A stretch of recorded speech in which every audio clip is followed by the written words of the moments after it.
Assalamualaikum warahmatullahi wabarakatuh. Saya di sini akan menjelaskan tentang perkembangan masa dewasa pertengahan.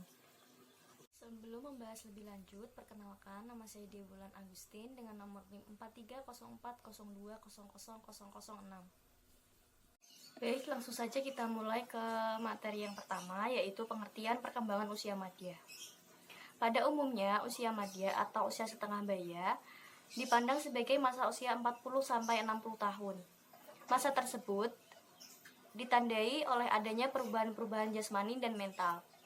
Pada usia 60 tahun, biasanya terjadi penurunan kekuatan fisik dan biasanya terjadi oleh penurunan daya ingat. Karena usia madya merupakan periode yang panjang dalam rentang kehidupan manusia, usia ini dibagi ke dalam dua subbagian, yaitu yang pertama usia madya dini yang membentang dari usia 40 hingga 50 tahun dan usia madya lanjut yang berbentang antara usia 50 sampai 60 tahun. Pada kebudayaan Amerika Serikat, usia ini merupakan usia yang paling sulit dalam rentang kehidupan manusia. Bagaimana baiknya individu berusaha untuk menyesuaikan diri, hasilnya akan tergantung pada dasar yang ditanamkan pada tahap awal kehidupan, khususnya harapan tentang penyesuaian diri terhadap peran dan harapan sosial di dalam masyarakat dewasa. Kita lanjut ke materi berikutnya, yaitu ciri-ciri dewasa tengah atau madya. Karakteristik dewasa madya menurut Harlock 1980, yang pertama ada usia madya merupakan periode yang sangat ditakuti. Kemudian yang kedua, usia madya merupakan masa transisi. Yang ketiga, ada usia madya adalah masa stres. Yang keempat, usia madya adalah usia yang berbahaya. Baik, selanjutnya yang kelima, yaitu usia madya adalah usia canggung. Kemudian usia madya adalah masa berprestasi. Yang ketujuh, ada usia madya merupakan masa evaluasi. Kemudian usia madya dievaluasi dengan standar ganda. Berikutnya usia madya merupakan masa sepi, dan yang terakhir usia madya merupakan masa jenuh. Selanjutnya ada perubahan minat pada usia madya. Yang pertama, meningkatnya minat terhadap agama. Kemudian memperhatikan kesehatan tubuh jangka panjang. Yang ketiga, evaluasi kembali tujuan hidup, pekerjaan. Yang keempat, ada menerima peran sebagai kakek dan nenek. Kemudian yang lima, persiapan pensiun. Dan yang keenam atau terakhir, berharap dengan usia lanjut dan kematian. Baik, kita masuk ke pembahasan perkembangan kognitif pada masa dewasa madya atau pertengahan. Secara kognitif, orang-orang parubaya sedang dalam kondisi puncak. Para ahli riset menyimpulkan tidak adanya pola umum perubahan yang berkaitan dengan usia bagi semua kemampuan intelektual. Walaupun penurunan konsisten kemampuan perseptual telah dimulai pada usia 25 tahun dan kemampuan numerik mulai menurun pada usia 40 tahun, performa puncak dalam 4 dari 6 keterampilan penalaran induktif, orientasi spasial, kosakata, dan memori verbal terjadi pada sekitar pertengahan masa parubaya. Dalam 4 kemampuan tersebut, orang-orang parubaya, khususnya wanita, berada di atas rata-rata dibanding pada usia 25 tahun. Orientasi spasial, kosakata, dan memori verbal pria mencapai puncak pada usia 50-an. Pada wanita, pada awal usia 60-an. Dengan kata lain, kecepatan perseptual wanita menurun lebih cepat dibandingkan pria. Masa dewasa madya dimulai dari 40 tahun sampai 60 tahun. MacArthur Foundation Study menunjukkan bahwa pada tahap ini, walaupun seseorang dari tujuan mulai turun, seiring bertambahnya usia, penerimaan diri dan penguasaan atas situasi seseorang justru malah baik. Tahap ini ditandai dengan faktor sosial dan faktor personal, daripada kematangan secara biologis. Peran dan tugas pada tahap setengah baya ini sering banyak dan beragam, seperti merubah karirnya, melepas keterlibatan orang tua dengan remaja, atau memulai keluarga. Kemudian kita masuk ke perkembangan fisik pada masa dewasa pertengahan atau madya. Menurut Harlock 2003, masa dewasa madya berkisar antara usia 40-60 tahun. Umumnya, manusia pada periode ini sudah mapan, berkeluarga, dan memiliki anak. Untuk manusia yang berkarir, periode ini merupakan periode puncak keberhasilan di mana manusia dapat mempengaruhinya. Fisik sudah tidak sekuat periode sebelumnya dan seringkali penyakit fisik muncul. Pada wanita, periode ini sekitar usia 50 tahun akan mengalami menopause dan laki-laki sekitar usia 60 tahun akan mengalami climacteric syndrome. Hipertensi atau tekanan darah yang tinggi secara kronis perlu diperhatikan dari usia pertengahan pada faktor risiko penyakit jantung dan penyakit ginjal. Prevalensi hipertensi di Amerika Serikat meningkat 30% pada dekade terakhir dan sekarang mempengaruhi hampir 30% orang dewasa dan prevalensinya meningkat sejalan dengan usia. Orang yang banyak mengkonsumsi protein dan sayuran cenderung memiliki tekanan darah rendah. Ketidaksabaran dan kemarahan meningkatkan risiko terjadi hipertensi jangka panjang. Hipertensi dapat dikontrol melalui pemeriksaan tekanan darah, diet, garam rendah, dan pengobatan atau medikasi. Terapi hanya 73,5% orang dewasa usia menengah atau usia baya dengan hipertensi rentan terhadap kondisi ini. Hanya 61% di bawah penanganan dan hanya 40,5% berada pada kondisi di bawah pengawasan. Kegiatan fisik di usia dewasa madya bisa meningkatkan kesempatan untuk tetap gesit di usia tua. Kegiatan fisik juga membantu menghambat mortalitas atau kematian.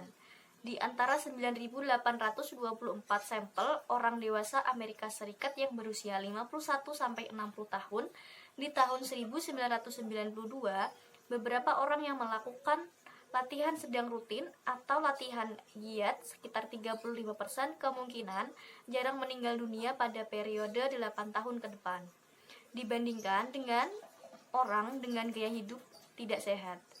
Beberapa dengan faktor resiko jantung seperti merokok, kencing manis, tekanan darah tinggi, dan riwayat penyakit pembuluh koroner memperoleh manfaat dari olahraga secara fisik.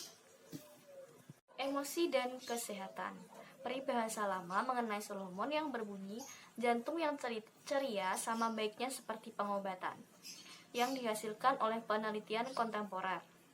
Emosi negatif seperti kecemasan dan keputusasaan sering berhubungan dengan kesehatan fisik dan mental yang buruk. Emosi positif seperti harapan dengan kesehatan yang baik dan kehidupan yang sangat panjang, karena otak berinteraksi dengan semua sistem biologis tubuh. Perasaan dan keyakinan mempengaruhi fungsi tubuh, termasuk fungsi sistem kekebalan. Suasana hati yang negatif menyerang fungsi kekebalan dan meningkatkan rentanitas terhadap penyakit. Perasaan yang positif dapat meningkatkan fungsi kekebalan. Kita masuk ke perkembangan psikososial pada masa dewasa, tengah, atau madya. Yang pertama ada masa krisis.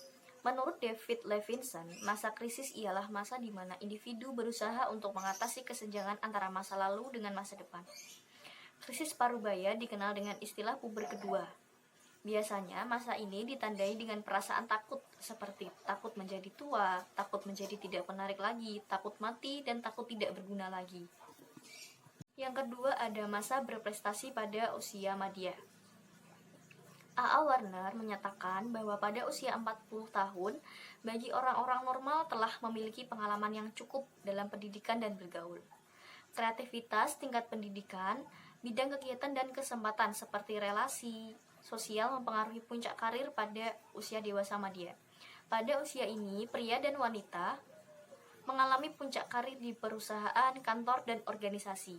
Menurut Neugarten, keberhasilan orang usia madya seringkali menunjukkan dirinya sebagai orang yang tidak dikemudikan lagi, tetapi sekarang sebagai pengemudi atau pemberi perintah. Selanjutnya, penyesuaian moral sosial. Menurut Harlock, pasangan usia madya yang tanggung jawab terhadap keluarganya telah berkurang, akan mulai melakukan kegiatan-kegiatan sosial di tengah masyarakat dibanding saat anak-anaknya masih tinggal bersama. Banyak orang dewasa madya yang memanfaatkan kegiatan-kegiatan sosial sebagai penghilang rasa sepi karena anak-anaknya telah dewasa dan tidak tinggal lagi bersama mereka. Perkembangan psikososial menurut para ahli ada dua, yaitu secara objektif dan secara subjektif. secara objektif berkaitan dengan arah atau jalan seperti evolusi. Madeleine Albright dari seorang istri dan ibu dengan keinginan politik ke perempuan menggunakan pangkat tertinggi dalam pemerintah Amerika Serikat.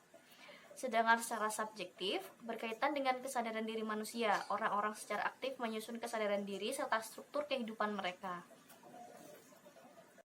Pada kata psikososial, masa dewasa juga pernah dianggap menjadi masa yang relatif menetap seperti pendapat yang dikemukakan oleh Freud dan Costa and McCrae.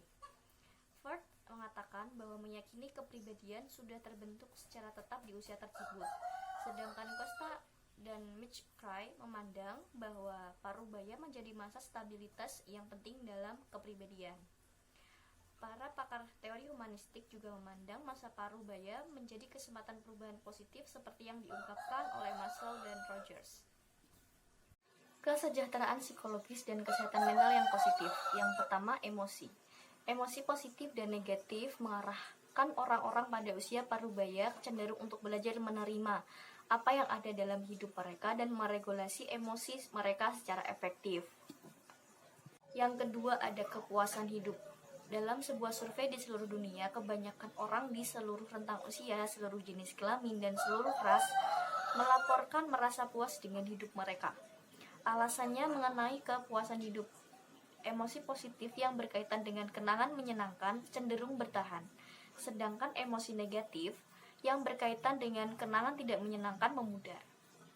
Dimensi kesejahteraan yang digunakan dalam skala RIF adalah yang pertama, penerimaan diri, kemudian hubungan positif dengan orang lain, yang ketiga otonomi atau mampu mengatur diri, mengevaluasi dengan standar pribadi, yang keempat penguasaan lingkungan dengan mengendalikan kegiatan eksternal yang sulit, yang kelima tujuan hidup, artinya memegang keyakinan teguh yang memberikan tujuan dan sasaran hidup. Kemudian yang terakhir, pertumbuhan pribadi dengan melihat diri sebagai diri yang berkembang dan meluas. Terakhir ada kesejahteraan sosial. Kesejahteraan sosial adalah kualitas hubungan dengan orang lain, lingkungan sekitar rumah, dan masyarakat. 5 dimensi kesejahteraan sosial yaitu aktualisasi diri, koherensi sosial, integrasi sosial, dan penerimaan sosial. Itu saja materi yang dapat saya sampaikan. Mohon maaf apabila ada salah dalam penyebutan. Sekian dari saya. Wassalamualaikum warahmatullahi wabarakatuh.